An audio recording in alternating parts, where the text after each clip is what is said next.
Berjumpa kembali anak-anakku sekalian. Pada pertemuan kita kali ini, kita akan membahas tentang Kingdom Protista. Kingdom Protista ini dibuat oleh para ahli untuk menghindari adanya perbedaan pendapat dari ahli taksonomi dalam memasukkan atau mengelompokkan organisme tersebut. Jadi jangan sampai ada perbedaan pendapat, perbedaan kelompok.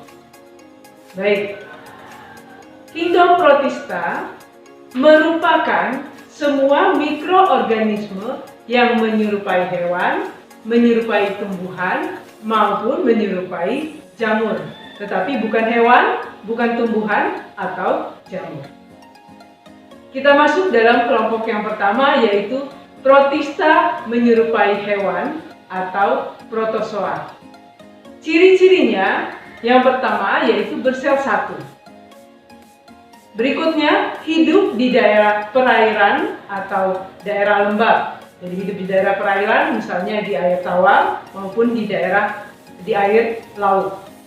Yang berikutnya umumnya hidup bebas di alam. Tetapi ada juga beberapa jenis yang hidup sebagai parasit dalam tubuh manusia maupun hewan. Ciri yang berikutnya, berkembang biak dengan membelah diri atau dengan kawin, yaitu dengan konjugasi dan dengan membentuk spora. Berdasarkan alat geraknya, Protozoa ini dibagi lagi menjadi beberapa kelompok lagi, ada 4 kelompok. Kelompok yang pertama yaitu Rhizopoda. Kelompok ini bergerak dengan kaki semu. Disebut dengan kaki semu karena kakinya belum jelas yang mana kakinya. Yang tahu disebut juga kaki yang menjulur. Misalnya amuba. Ada lagi Proteus. Proteus ini yang hidup di alam.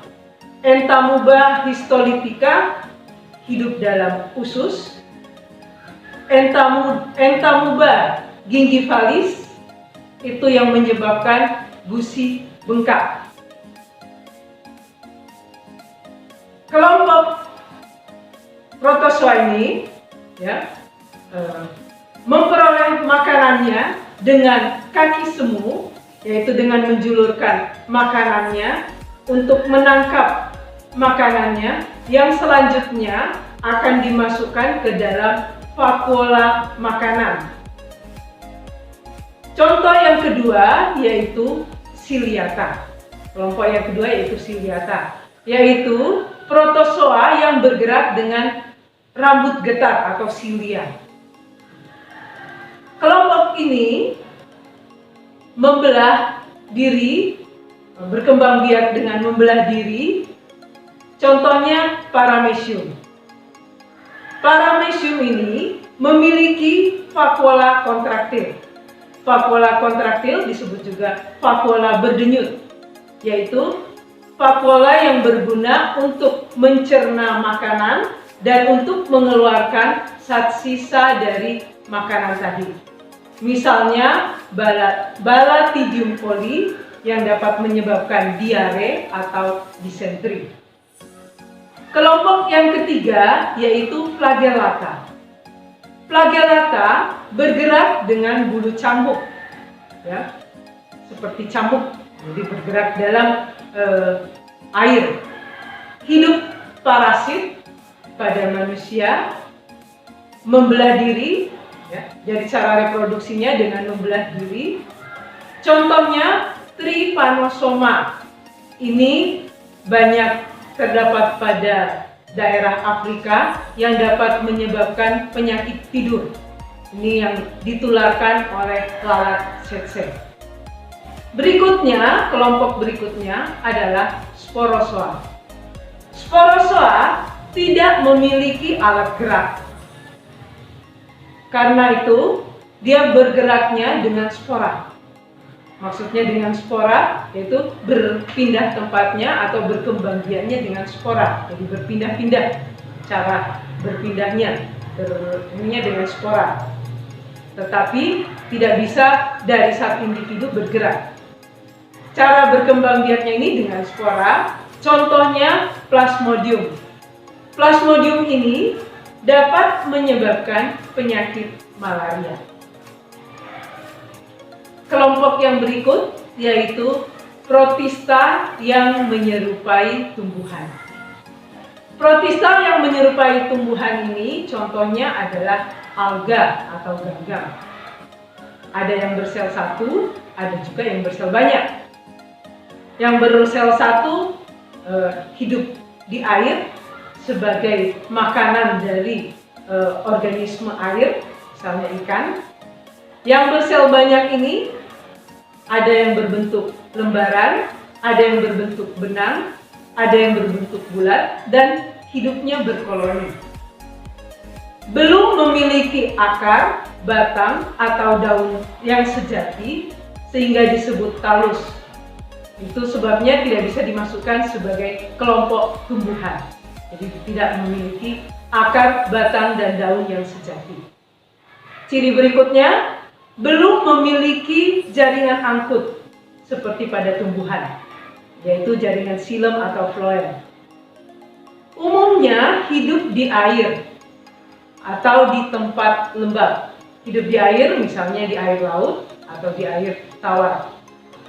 Di air laut ini banyak yang kita manfaat. Ini misalnya ganggang, ya. Ada ganggang yang berwarna-warni, ada warna coklat, ada yang hijau, ada yang merah. Ini yang bisa dipakai untuk membuat agar-agar, ya. Ada juga yang dapat dalam bentuk fitoplankton, itu yang saya sebut tadi, bisa bergerak bebas di air. Itu ukurannya kecil, ya. Memiliki klorofil atau pigmen yang berwarna-warni tadi sesuai dengan kelompoknya. Contohnya Euglenophyta, ini yang berwarna hijau karena memiliki klorofil, juga berbulu cambuk. Phaeophyta, ini berwarna coklat, memiliki pigmen yang berwarna coklat. Rhodophyta, ini yang berwarna merah. Dan Chrysophyta, ini yang berwarna piram. Ganggang ini, saya sudah katakan tadi, banyak dimanfaatkan sebagai makanan, baik sebagai makanan hewan maupun manusia. Dan ada juga yang digunakan sebagai penghasil silika, misalnya pada ganggang piram. Silika ini banyak digunakan untuk isolasi dinamik atau dapat dimanfaatkan sebagai penggosok. Yang berikutnya, kelompok protista mirip jamur. Protista mirip jamur ini yaitu kelompok protista yang memiliki ciri yang banyak menyerupai jamur, tidak memiliki klorofil. Misalnya Myxomycota, ini disebut juga sebagai jamur lendir. Banyak terdapat pada sampah, pada tanah, atau sisa-sisa organisme yang banyak mengandung zat organik. Kelompok ini memiliki juga dua fase dalam hidupnya.